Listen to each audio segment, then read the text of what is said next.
Alhamdulillah malam hari ini malam yang spesial karena kita akan menyimak kajian khusus dari para tamu kita, para ulama, para da'i dari kota suci Mekah Al-Mukarramah. Beliau adalah sahabat saya, Syekh Mash'an Al-Buqami. Beliau sudah sangat sering ke Masjid Darut Tauhid. Di sebelah kiri saya juga sama, ini juga sahabat saya, Syekh Abdurrahman Al-Asal, seorang qari yang tadi mengimami kita, Masya Allah. Ka'annana nusalli fil haram. Alhamdulillah ya. Dan juga ada tamu kita juga bersama beliau ini, ada dari Sudan dan sebagian masyayikh dari Saudi. Alhamdulillah ya. Masyayikhina marhaban bikum. Ahlan wa sahlan fi ma'hadikum. Syekh Tariq wa Masya Allah, Syekh Nabil, Syekh Tariq, Masya Allah, Syekh Mustafa, Syekh Saleh wa akhuna min Sudan. Masya Allah, Alhamdulillah, muhandis. Alhamdulillah. Berkah ya, kita kedatangan para ulama, para alim, para da'i. Ini keberkahan Masjid Darut Tauhid, Pak. Dari mana-mana para ulama datang kemari ya, subhanallah. Baik, insyaallah ta'ala pada malam hari ini tema kita adalah Al-Hikmah Minal Musibah Fil Quran Al-Karim wa Sunnah An-Nabawiyah. Jadi hikmah di balik musibah yang terjadi di dalam Al-Quran dan Sunnah. Ini tema yang sangat relevan karena negeri kita sedang diuji, terutama saudara-saudara kita yang berada di Sumatera, di Aceh, di Sumatera Utara dan Sumatera Barat. Ya, kita akan menggali hikmah dari musibah. Sayang sebagai orang beriman kalau kita tidak pandai menggali hikmah dari kejadian musibah yang menimpa saudara kita. Ya. Baik, kita akan menyimak bacaan-bacaan Quran juga dari qari kita Syekh Abdurrahman dan tausiah dari Syekh Mash'an Al-Buqami, dan insyaallah ta'ala jangan ngantuk ya, nanti akan ada hadiah. Hadiahnya apa spesial ya, insyaallah ya, yang ngantuk tidak akan diberi hadiah. Baik, kita langsung saja ya. Wal anasma kalimat min Syekh Mash'an Al-Buqami wa ilaihi falitafaddal mashkura ma'jurah. Nama Syekh, tafadhal. Assalamualaikum warahmatullahi wabarakatuh. Alhamdulillah wa kafa wa sami'a Allah liman da'a wa salawat rabbi wa salamuhu ala habibuna wa nabiyyina al-mustafa fa sallu alayhi. As'al Allah an yaj'al ijtima'ana hadha ijtima'an marhuma وتفرقنا من بعده تفرقا معصوما وأسأل سبحانه لا يجعل من بيننا لا شقيا ولا محروما. أولا يعلم الله أننا نحبكم في الله ونحب هذا المسجد خاصة في Bandung. Hadirin sekalian, Bapak Ibu dan juga jamaah sekalian, tes, ini jelas tidak suaranya Bapak Ibu? Jelas tidak? Tes, jelas yang mana nih? Ini, itu, ini. Taib.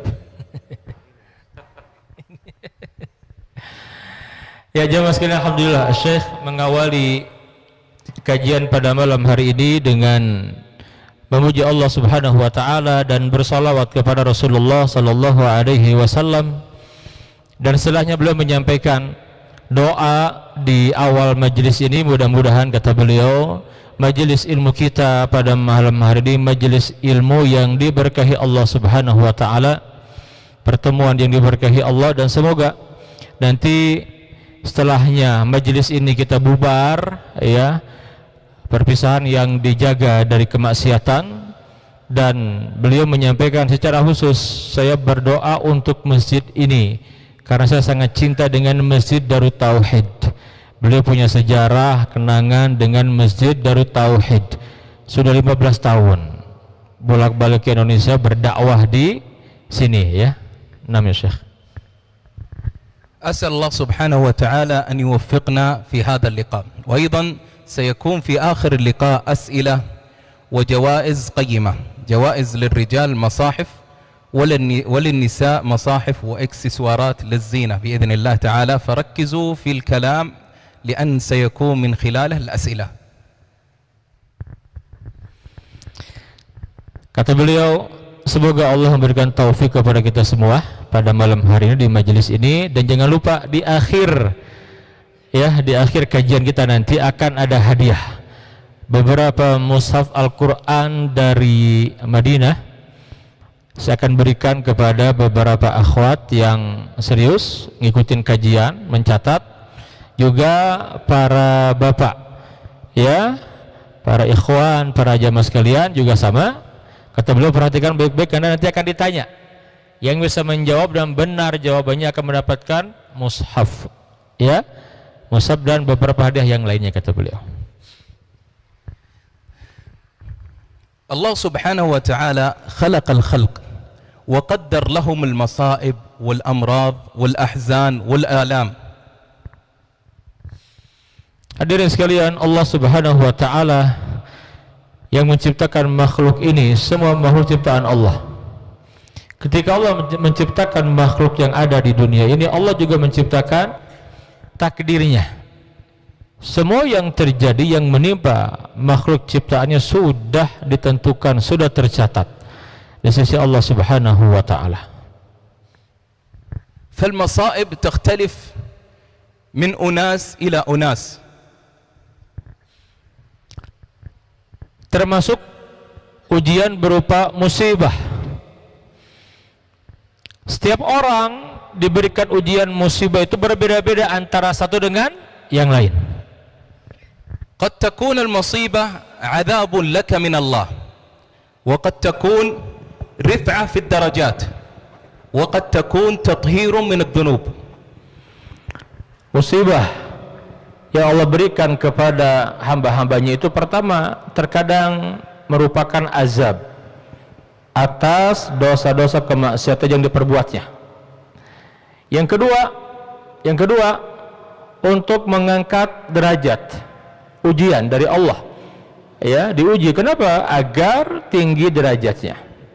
Kemudian yang ketiga, diberikannya musibah itu sebagai pembersih manusia dari perbuatan dosa-dosanya. Allah ingin menyucikan, membersihkan manusia, ya, dengan ujian musibah itu. فالمصائب التي ستكون أو تكون بالأصح كالعذاب في القرآن كثيرة، سواء كانت على كفار قريش أو اليهود أو النصارى. Musibah yang diberikan kepada manusia dalam Al-Quran disebutkan, terkadang itu azab dari Allah, seperti kisah bagaimana diazabnya orang-orang sebelum, ya, umat Islam ini dari kalangan orang-orang Yahudi, orang-orang Nasrani dan sebelumnya. Banyak sekali umat yang dibinasakan oleh Allah Ta'ala dengan musibah itu. فالله سبحانه وتعالى يقدر المصائب على عبده سبحانه حتى يرفعه درجات. Dan jangan lupa buat kita orang beriman, ketika musibah diberikan kepada orang yang beriman itu, Allah ingin meninggikan derajatnya, kedudukannya di sisi Allah. Orang-orang yang bersabar atas musibah pasti akan naik derajatnya, kedudukannya di sisi Allah. فالله سبحانه وتعالى يقدر عليك أحيانا من الابتلاء والمصائب والأمراض ما يرفعك بها درجات حتى أنك لا تنال هذه المنزلة في الجنة إلا بهذا الابتلاء. Jadi orang beriman harus berbaik sangka ketika diberikan musibah. Kenapa? Karena dengan musibah ini Allah ingin meninggikan derajat hamba-hambanya yang terkadang susah mendapatkan kedudukan yang tinggi kecuali dengan musibah itu. Ya, seseorang nanti dia akan mendapatkan kedudukan yang tinggi di surga nanti. Ya, kenapa? Karena kesabarannya atas musibah yang diberikan. Terkadang diberikan, ya, penyakit, terkadang diberikan musibah bencana alam, ya, dan yang lainnya. Itu semua ujian dari Allah untuk orang beriman. صحابية رضي الله عنها تأتي للنبي عليه الصلاة والسلام وكانت تسرع مريضة كل مرة تسرع وتسقط في الطريق. Al-Kisah ada seorang sahabiah di masa Nabi yang mulia sallallahu alaihi wasallam. Perempuan ini punya penyakit, sering tiba-tiba jatuh di tengah jalan, pingsan sampai terbuka. Terkadang sebagian pakaiannya ya datang kepada Nabi yang mulia. قال النبي عليه الصلاة والسلام عندما قالت يا رسول الله ادعو الله لي أن لا أسرع. Ya Rasulullah, kata sahabiah ini, doakan aku ya Rasulullah, ya doakan aku dari penyakit ini. قال إن أردت دعوت الله لك وشفيتي. Baik, kata Nabi, kalau engkau ingin aku mendoakan engkau, aku akan doakan kesembuhan. Nanti Allah berikan kesembuhan kepada engkau. وإن أردت أن تصبري ولك الجنة. Tapi kalau engkau mau bersabar dengan ujian berupa penyakit ini, maka bagimu surga. فهذا دليل على أن هذه المصيبة وهذا الابتلاء إن صبرت عليه ستدخل الجنة بإذن الله. Ini diantara dalil seseorang yang diberikan ujian, musibah, bahkan penyakit sekalipun, dan dia bersabar, ya, kecuali kesabaran itu akan menghantarkan kepada surga. لو كنت مكانها ماذا تختارين الشفاء أم الصبر؟ Nah, saya mau tanya nih kepada para muslimah, seandainya ibu-ibu, para akhwat berada pada posisi sahabiah ini, kira-kira saya kalau tanya, ingin kesembuhan atau ingin surga? Apa? الشفاء يبغون صحتهم. Asy-syifa awil jannah? يريدون الشفاء ها؟ Ay, naam. نبشروا بالخير.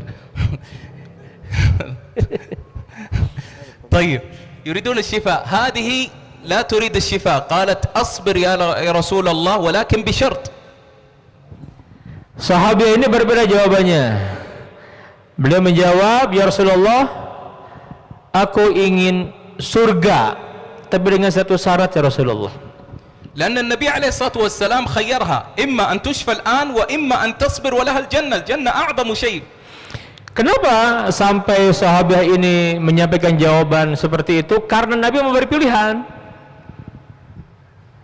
Ingin kesembuhan, aku doakan sembuh kamu nanti insya Allah. Atau ingin surga, ya ingin surga. قالت أصبر يا رسول الله ولكن بشرط أن تدعو الله لي أني إذا صرعت ألا أنكشف ويرى الرجال جسمي. Allahu Akbar. Ya Rasulullah, aku ingin surga ya Rasulullah. Tidak mengapa aku diuji dengan sakit seperti ini, tapi dengan satu permintaan ya Rasulullah. Doakan aku agar ketika aku sakitku kumat, kambuh, ya, aku pingsan, jangan sampai pakaianku terbuka, jangan sampai auratku tersingkap sehingga orang-orang yang bukan mahramku melihatku. Itu saja permintaannya. فالأمر الثاني قد يكون الابتلاء والمصيبة دليل محبة الله لك. Bahkan dalam satu kondisi juga, seseorang yang diberikan ujian, musibah, apapun itu sebagai bukti kecintaan Allah kepada orang itu. الأمر الثالث لأن الله سبحانه وتعالى أخبر النبي عليه الصلاة والسلام إذا حب الله عبدا ابتلاه. Kenapa? Karena dalam sebuah hadis Nabi yang mulia sallallahu alaihi wasallam bersabda, "Innallaha ta'ala idza ahabba 'abdahu ibtalah." Idza ahabba 'abdan ibtalahu. Sungguhnya Allah apabila mencintai seorang hamba, dia akan mengujinya gitu. Jadi kalau cinta kepada seorang hamba, dia akan mengujinya. والأمر الرابع قد تكون المصيبة والابتلاء تكفير للذنوب. Dan Nabi yang mulia menyampaikan juga, untuk kita orang beriman punya keyakinan musibah, ujian yang menimpa kita itu terkadang menjadi apa? Menjadi kafarah atas dosa-dosa kita, menjadi penghapus dosa kita. Allah ingin agar hambanya bersih dari dosa dengan cara diberikan musibah. فالله ذكر هذا النوع من المصائب في القرآن. Allah Ta'ala menyebutkan ya salah satu musibah di dalam Al-Quran. وَمَا أَصَابَكُم مِّن مُّصِيبَةٍ فبما كسبت أيديكم كل هذه المصائب التي تحل علينا بما كسبت أيدينا أي بذنوبنا. Allah Ta'ala berfirman, jadi tidak ada musibah yang menimpa kamu kecuali itu disebabkan oleh ulahmu sendiri. Allah tegaskan, musibah yang menimpa kamu itu disebabkan apa? Ulah kamu sendiri. Nah, فيكفر الله سبحانه وتعالى هذه الذنوب بهذه المصائب. Allah Ta'ala juga menegaskan, Allah ingin menghapuskan dosa hambanya dengan cara apa? Dengan cara mengujinya, memberikannya musibah. Dengan musibah itu Allah ingin membersihkan dia dari kesalahan-kesalahannya. ظهر الفساد في البر والبحر بما كسبت أيدي الناس ليذيقهم بعض الذي عملوا. فكل المصائب اللي نشوفها في العالم هذه من بعض ذنوبنا. Di dalam surat Ar-Rum disebutkan ayat yang ke-41, Zaharul fasadu fil barri wal bahr. Zaharul fasad, telah tampak kerusakan fil barri wal bahr, di darat dan di laut, bima kasabat aydin nas, disebabkan perbuatan tangan manusia, ya, liyudhiqahum ba'dalladzi amilu la'allahum yarji'un. Allah menghendaki agar mereka merasakan sebagian dari akibat perbuatan mereka itu, agar mereka kembali ke jalan yang benar. Nah, jadi Allah inginkan, ya, ketika seseorang berbuat kerusakan, Allah berikan azab kepada mereka akibat dari kerusakan itu, agar apa? Agar mereka merasakan dampaknya, sehingga mereka sadar. Poin pentingnya apa? Kembali kepada Allah. Nah, قبل أن ننتقل للشيخ عبد الرحمن سنعدد على عجالة أنواع المصائب. Baik, sebelum nanti kita menyimak juga dari Syekh Abdul Rahman Al-Assal hafizahullah, kembali ya, saya akan sampaikan poin-poin tentang musibah dalam Al-Quran ini. قد تكون المصيبة قلنا عذاب من الله. Yang pertama, musibah itu terkadang merupakan azab dari Allah. وقد تكون رفعة في الدرجات في الجنة. Yang kedua, sebab untuk tingginya derajat seseorang di surga nanti. وتكون ابتلاء ودليل محبة لله لك. Yang ketiga, ujian dari Allah musibah itu. Kenapa? Karena Allah cinta kepada hambanya. وتكون تكفير للذنوب. Terkadang juga musibah menjadi penyebab penghapus dosa-dosa seorang hamba. تفضل. Nah, الآن نسمع كلمات من الشيخ عبد الرحمن. هذا الشيخ. أولا يا شيخنا، لابد أن نتيقن يقينا تام أن هذه الدار وهذه الدنيا كما أخبر النبي صلى الله عليه وسلم هي دار امتحان واختبار. Syekh Abdul Rahman menyampaikan, sebagai orang yang beriman penting sekali punya keyakinan yang kuat dan kokoh tentang hakikat kehidupan di dunia ini. Apa diantaranya? Dunia ini tempat ujian. Ya, kita hidup di dunia ini jangan aneh kalau banyak diberikan ujian, memang tempat ujian. هذا يقينا بعضهم من يبتلى في صحته وبعضهم من يبتلى في أمنه وبعضهم من يبتلى في ولده أو في ماله والابتلاءات تتعدد في هذه الدنيا. Dan dunia ini tempat di mana Allah banyak memberikan ujian. Terkadang seseorang diuji, ya, dengan penyakit. Ada yang diuji keamanannya, ya. Ada yang diuji karena anaknya. Banyak ujian-ujian yang Allah berikan kepada hamba-hambanya, karena memang dunia tempat ujian. ويؤكد هذا الكلام هو كلام الله جل وعلا في سورة البقرة.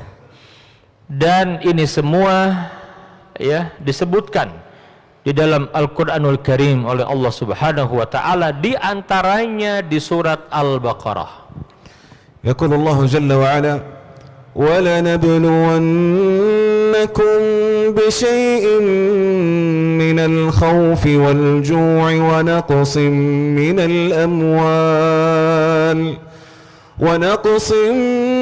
الأموال والأنفس والثمرات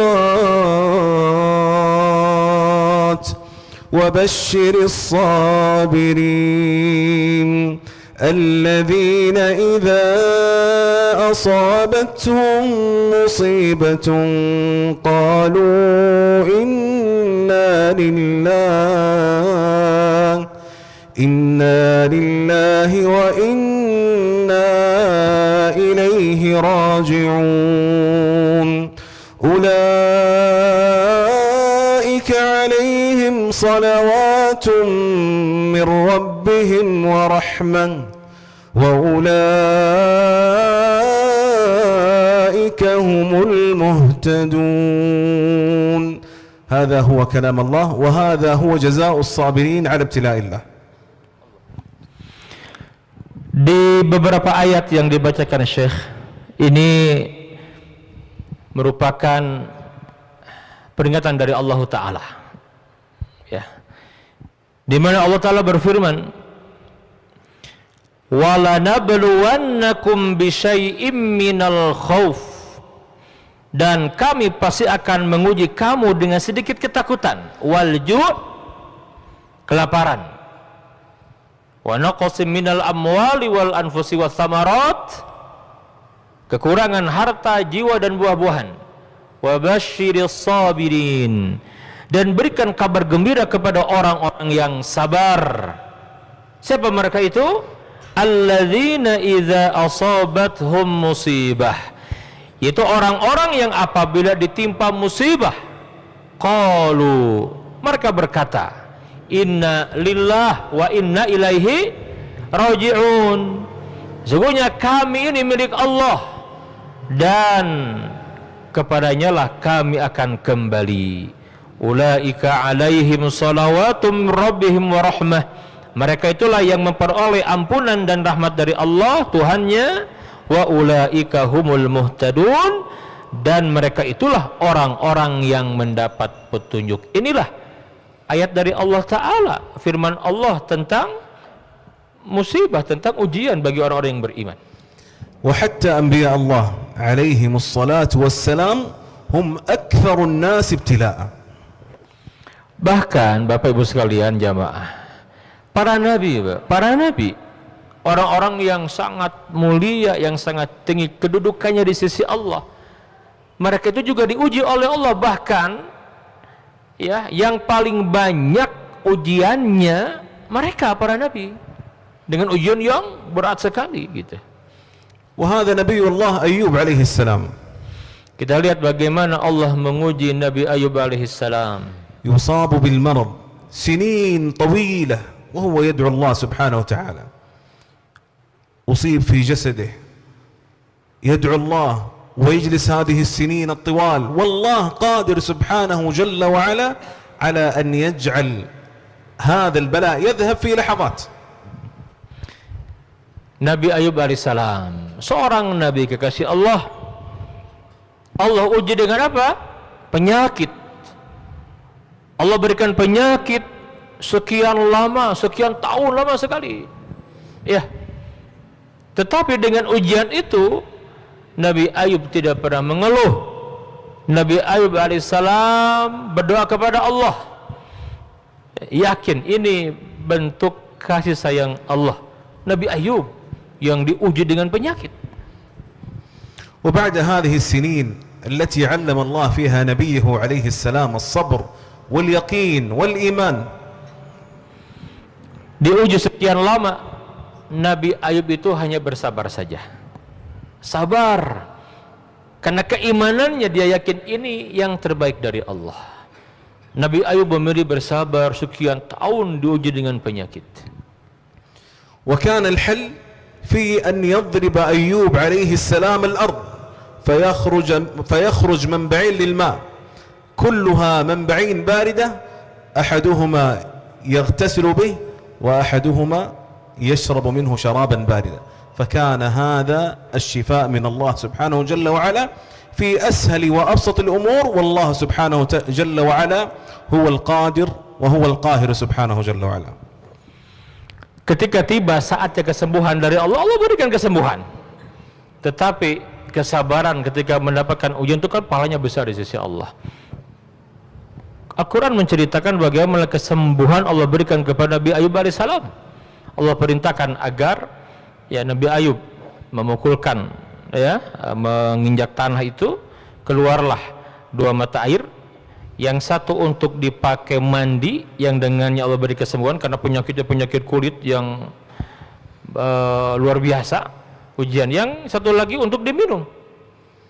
Allah Maha Kuasa, Allah berikan kesembuhan dengan cara seperti itu, ya. Jadi pada waktunya Allah berikan kesembuhan, tapi sabarnya ketika diuji sakit itu kan pahalanya besar di sisi Allah. Nah, قال الله جل وعلا في سورة الأنبياء: وأيوب إذ نادى ربه أني مسني الضر وأنت أرحم الراحمين فاستجبنا له فكشفنا ما به من ضر وآتيناه أهله ومثلهم معهم رحمة من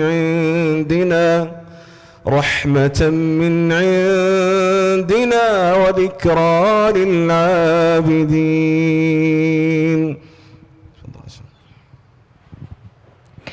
Di surat Al-Anbiya disebutkan, dan ingatlah kisah Ayub ketika dia berdoa kepada Tuhannya, ya Allah, ya Tuhanku, sungguh aku telah ditimpa penyakit, padahal Engkau Tuhan yang Maha Penyayang dari semua yang penyayang.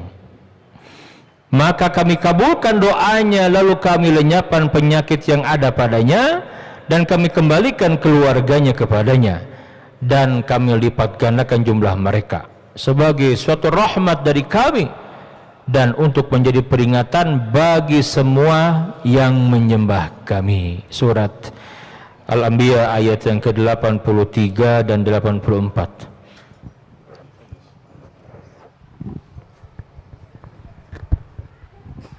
جزاك الله خير يا شيخ عبد الرحمن.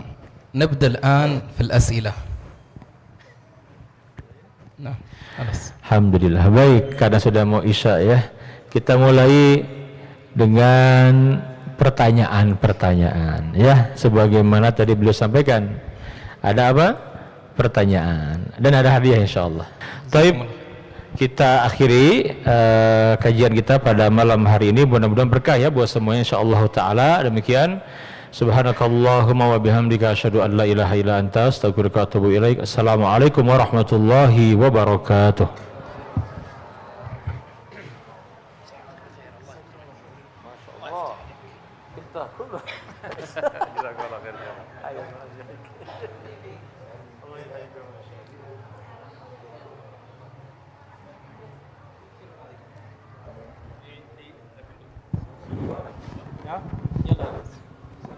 بعد الصلاة